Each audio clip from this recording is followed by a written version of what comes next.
ও পাতলা টপ আর লেগিংস খুলে গামছা পরে নেমে গেল জলে। আমি একটু ইতস্তত করলেও শেষমেশ শাড়ি আর ব্লাউজ একপাশে রেখে হালকা গামছা জড়িয়ে নেমে পড়লাম। ঝর্ণার ঠান্ডা জল দুহাতে তুলে গায়ে দিচ্ছিলাম। ভেজা গামছা শরীরে সেটেছিল। পিছনে কোথায় যেন বসেছিল অজয়। সেদিন মাচার ওপর জ্যোৎস্নার আলোয় এক অন্যরকম মুহূর্ত কাটিয়েছিলাম। আমি বিনিতা, বয়স ৪০। ৩ বছর আগে স্বামী হঠাৎই চলে গেলেন হার্ট অ্যাটাকে। সেই থেকে আমি আর আমার ছোট বোন শ্রেয়া একসাথে থাকি শহরের ছোট্ট ফ্ল্যাটে। আমি বিধবা, ও এখনও সিঙ্গেল। ঘরে সাধারণত হালকা সুতির শাড়ি বা আরামে নাইটি পরি। গরমে স্লিভলেস ব্লাউজেই স্বস্তি লাগে। আমার গড়ন এখনও বেশ ঠিকঠাক। আয়নায় মাঝে মাঝে নিজেকেই অবাক লাগে। শ্রেয়া মাত্র ২২, মজার মেয়ে, সারাদিন ভিডিও আর মিম নিয়েই ব্যস্ত। পোশাকেও বেশ আধুনিক। ওর কথাতেই ঠিক হলো একটু ঘুরতে যাওয়া দরকার। সাজেকের নাম এলো, আর সঙ্গে নেব ভাইয়ের ছেলে অজয়কে, বয়স ২৫, লাজুক কিন্তু আকর্ষণীয়। ফোনে কথা বলতেই সেই পুরনো স্নেহভরা কণ্ঠস্বর মনে বাজতে লাগল। শুক্রবার রওনা হলাম ৩ জনে। আমি হালকা গোলাপি শিফন শাড়ি পরেছিলাম, গরমের কথা মাথায় রেখে স্লিভলেস ব্লাউজ ছিল। হাওয়ায় শাড়িটা উড়ছিল টুকটাক। আমি চেষ্টা করছিলাম নিজেকে স্বাভাবিক রাখতে, কিন্তু কোথাও যেন মনটা কাঁপছিল একটু। বাসস্ট্যান্ডে পৌঁছাতেই অজয়কে দেখলাম। সাদা টি শার্ট, নীল জিন্স, চুল এলোমেলো, মুখে আগের সেই ছেলেমানুষি ভাবটা যেন আর নেই। চোখে একটা দৃষ্টি যেটা আগে দেখিনি। আমি হেসে বললাম, চিনলি না বুঝি? ও একটু থেমে হেসে বলল, চিনেছি, তবে ভাবিনি তুমি এভাবে আসবে। আমি মৃদু হেসে কিছু বললাম না। ব্যাগটা হাতে নিয়ে বলল, চলো, বাস এসে যাচ্ছে। বাসে আমরা ৩ জন পাশাপাশি সিট পেলাম। শ্রেয়া হেসে বলল, আমি জানালার ধারে বসবো না, তোমরা বসো। আমি আর অজয় পাশাপাশি বসলাম। বাস ছাড়তেই হালকা ঝাঁকুনি। জানালার হাওয়া আমার শাড়ি ও চুলে খেলা করছিল। পাশেই অজয়, ওর কাঁধ আমার হাতের খুব কাছাকাছি। চুপচাপ বসেছিলাম দুজনেই। মাঝে মাঝে ওর চোখ পড়ছিল আমার দিকে। আমি মুখ ফিরিয়ে নিচ্ছিলাম। তবুও এক ধরনের অস্বস্তি আর কৌতূহলের মিশ্র অনুভূতি হচ্ছিল। আমি কথা ঘোরাতে বললাম, তোর কলেজ কেমন চলছে? ও বলল, চলছে তো, কিন্তু তুমি কেমন আছো ফুফু? আমি একটু হেসে বললাম, এই যেমন একঘেয়েই জীবন। ও বলল, আজ তোমাকে একদম আলাদা লাগছে। আমি বললাম, বয়স বাড়লেও মাঝে মাঝে মন চায় নতুনভাবে বাঁচতে। বাসের ঝাঁকুনিতে মাঝে মাঝে আমাদের গা ছুঁয়ে যাচ্ছিল। ও সরছিল না, আমিও সরাতে পারছিলাম না। জানালার বাইরে তাকিয়ে থাকলেও মনটা যেন ঠিক সেখানেই ছিল। শ্রেয়া হেডফোনে গানে ডুবে কিছু টের পায়নি। আমি বুঝছিলাম অজয়ের চোখে আজ এক নতুন রকমের দৃষ্টি। রাস্তা পাহাড়ে উঠে যাচ্ছিল।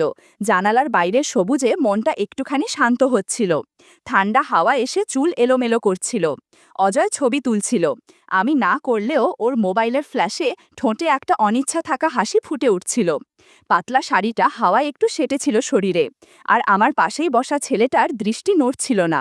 সাজেকের কোঠে যেতে যেতে বুঝলাম বহুদিনের জমে থাকা ভাবনাগুলো একটু একটু করে হালকা হয়ে আসছিল। দুপুরের দিকে সাজেক পৌঁছলাম।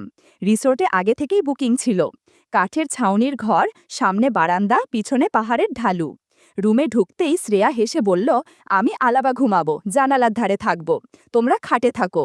আমি কিছু বললাম না, শুধু মুচকি হেসে নিলাম। রুমটা বেশ বড়, পাশে চা কফির ছোট আয়োজন। আমরা জামাকাপড় বদলে নিলাম। আমি হালকা রঙের নরম একটা নাইটি পরেছিলাম, তার ওপর একটা শাল নিয়েছিলাম, যদিও বারান্দায় বসে গরমে সেটা খুলে রেখেছিলাম। বিকেলের আলোয় চারপাশে মেঘ আর রোদের খেলা। আমি চায়ের কাপ হাতে বারান্দায় বসে, পাশে চুপচাপ বসে অজয়। ওর চোখ কোথায় যেন থমকেছিল, আমি বুঝতে পারছিলাম, কিন্তু কিছু বলছিলাম না। মাঝে মাঝে হেসে তাকাচ্ছিলাম ওর দিকে, যেন কিছুই বুঝিনি।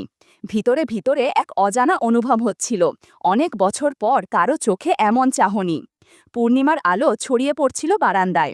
মেঘের ফাঁক দিয়ে আসা চালের আলোয় আমার পোশাকে হালকা রেখা তৈরি হচ্ছিল। পাশে বসা অজয়ের নিঃশ্বাস গায়ে লাগছিল, কিন্তু কেউ কিছু বলছিল না। শ্রেয়া তখন হেডফোন কানে দিয়ে নিজের দুনিয়ায়। আমি জানতাম সেদিন কিছু না ঘটলেও এক ধরনের নীরব টান শুরু হয়েছিল, যা একটা ঘুমহীন রাতের দিকে ইঙ্গিত দিচ্ছিল। পরদিন সকালে ঘুম ভেঙে দেখলাম সাজেকের হাওয়া আরও ঠান্ডা। জানালার বাইরে কুয়াশা আর রোদের লুকোচুরি। চায়ের কাপ হাতে বারান্দায় দাঁড়াতেই শ্রেয়া বলল, আপু, আজ পাহাড়ি পোশাকে ছবি তুলতেই হবে। আমি হেসে বললাম, আচ্ছা, তোর জন্য করব। আসলে আমিও ভেতরে ভেতরে চাইছিলাম একটু অন্যরকম সাজতে। ভিউ পয়েন্টের কাছে পাহাড়ি পোশাক ভাড়া পাওয়া যেত। শ্রেয়া চেক কাটা জামা তুলে নিল।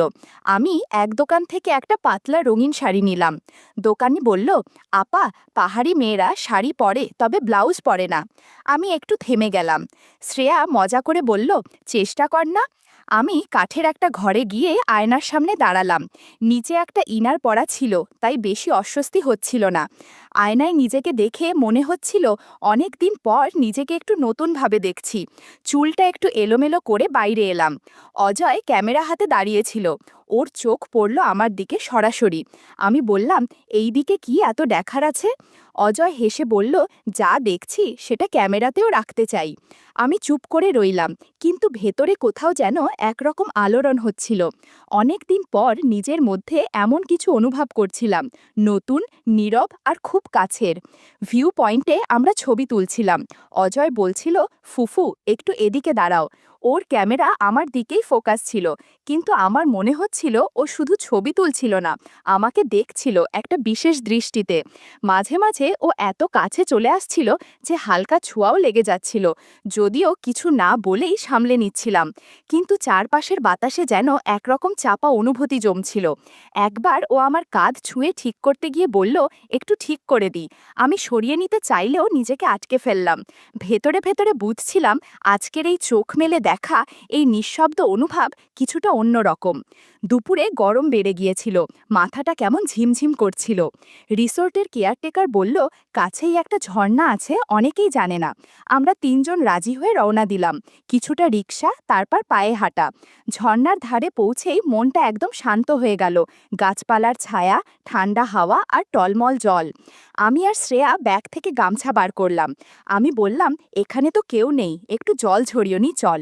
শ্রেয়া তো বেশ চটপটে, বলল, আমি নামছি। ও গামছা জড়িয়ে নেমে গেল জলে। আমি একটু থেমে শাড়ি বদলে পাতলা গামছা জড়িয়ে নেমে পড়লাম। ঠান্ডা জলে নেমেই গা কেঁপে উঠল।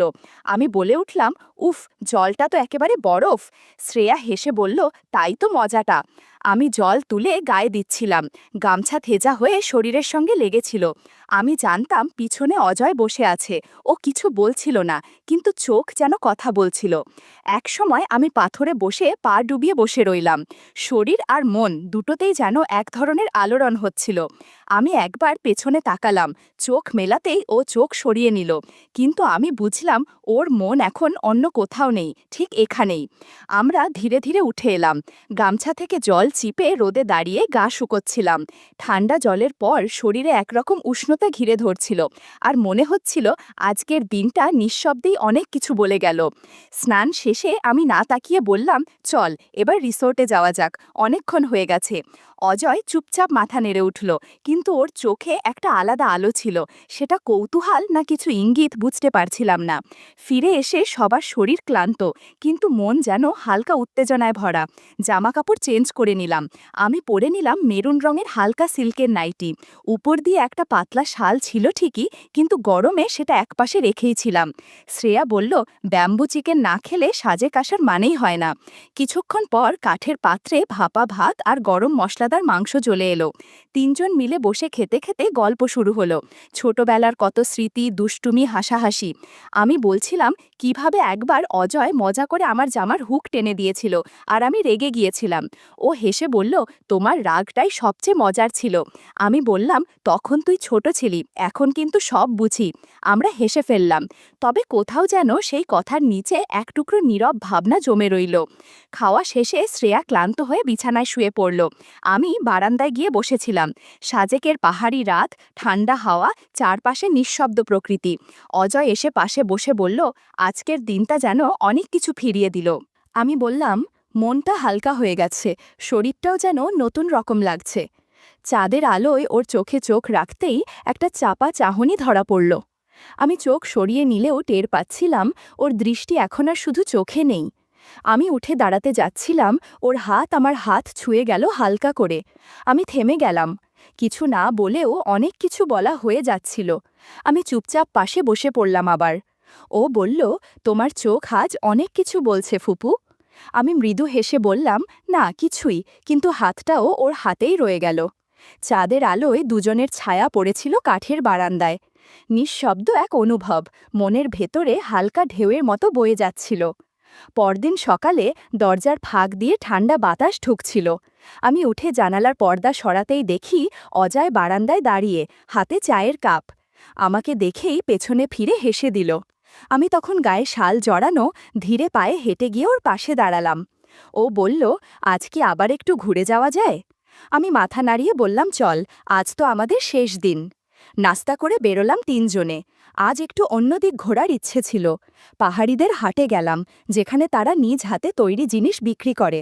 একটা দোকানে আমি হালকা রঙের একটা ব্লাউজ আর প্যাস্টেল টোনের পাতলা স্কার্ট দেখছিলাম।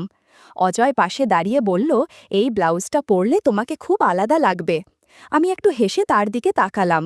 শ্রেয়া তখন অন্য স্টলে ব্যস্ত, কিন্তু আমি জানতাম অজয়ের দৃষ্টি এখনও আমার দিকেই। দোকানের আলোয় আমি একটু বেশি সচেতন হয়ে পড়ছিলাম নিজের উপস্থিতি নিয়ে। দুপুরে একটা পাহাড়ি লোকের ছোট্ট কাঠের হোটেলে ঢুকে খেলাম ভাত, দেশি মুরগি আর ডাল, সাধারণ খাবার, কিন্তু স্বাদে মন ভরে গেল। তখনই বুঝলাম, শহরের চকমকে আরাম নয়, এমন সাদামাটা মুহূর্তগুলোই সবচেয়ে আপন হয়ে ওঠে। বিকেলের দিকে শ্রেয়া বলল, আপু, আমি রিসোর্টে ফিরি, একটু মাথা ভরেছে। আমি বললাম, তুই যা, আমি আর অজয় এখানেই একটা স্থানীয় ঘরে রাতটা কাটিয়ে ফিরব। শ্রেয়া কিছু না বলেই চলে গেল, আর আমি ও অজয় একটা মাটির ওপর উঁচু কাঠের মাচাং ঘরে উঠলাম। ছিমছাম একটা পাহাড়ি ঘর, সামনের খোলা চৌকিতে বসে সন্ধ্যার হাওয়া গায়ে লাগছিল। আলো ধীরে ধীরে ফিকে হচ্ছিল, আকাশে গোল চাঁদ, চারদিকে ঝিঝি পোকার শব্দ, নিস্তব্ধতা। অজয় বলল, এই রাতটা যেন শুধু আমাদের জন্য। আমি চুপ করে থাকলাম, ওর কথার গভীরতা বুঝেও কিছু বললাম না। আমরা পাশাপাশি বসেছিলাম, আমি ওর মুখ পুরো দেখছিলাম না, কিন্তু টের পাচ্ছিলাম ওর চোখ আমার দিকেই স্থির। এক সময় ওর হাত আমার কাঁধ ছুঁয়ে গেল, ধীরে, কোনো তাড়া ছিল না। আমি থামলাম, সরালাম না। ও বলল, তোমার পাশে বসে শান্ত লাগে। ওর কণ্ঠে যে নরম সুরটা ছিল, সেটা বুকের ভেতর কেমন নড়ে উঠছিল। এক সময় ওর আঙুল আমার চুল ছুঁয়ে গেল, একটা নরম স্পর্শ, যেন হাওয়ার মতো। আমি চোখ বন্ধ করে বসে রইলাম, মনে হচ্ছিল এই নিঃশব্দ সময়টা আর যেন থেমে না যায়। আমি বুঝলাম কতদিন ধরে নিজের ভেতর ভালোবাসা চাপা দিয়ে রেখেছিলাম। কারো কাছে কিছু চাওয়া হয়নি, শুধু একটু অনুভব, একটু বোঝা, একটু নিজের হয়ে থাকা। সেই পাহাড়ি রাত, চাঁদের আলো, নিস্তব্ধ প্রকৃতি, সব মিলে একটা মুহূর্ত তৈরি করেছিল, যেখানে শব্দের দরকার ছিল না, অনুভবই সব কথা বলছিল। ফিরে এসে ফ্ল্যাটে ঢুকতেই চারপাশটা যেন আগের মতোই, কিন্তু মনটা বদলে গেছে। শ্রেয়া বারবার আমার চোখের দিকে তাকাচ্ছিল, যেন কিছু বোঝার চেষ্টা করছে। আমি বুঝতে পারছিলাম ও টের পেয়েছে কিছু, কিন্তু কি সেটা হয়তো ধরা যাচ্ছে না। অজয় ফোন করছিল বারবার, আমি কখনো ধরছিলাম, কখনো এড়িয়ে যাচ্ছিলাম। মনে দ্বিধা, একদিকে টান, অন্যদিকে ভয়। কিন্তু একদিন আয়নার সামনে দাঁড়িয়ে নিজের চোখে তাকিয়ে আমি অনুভব করলাম চোখে অন্যরকম আলো। নিজেকে নিঃশব্দে বললাম, যেটা ছিল না আমার, সেটা হয়তো একবার নিজের মতো করে ছুঁয়ে দেখেছি। আর এখন আমি শুধু একজন বিধবা নই, আমি নতুন করে নিজের ভেতরকে চিনেছি। আমি বদলে গিয়েছি, আমার জীবনও।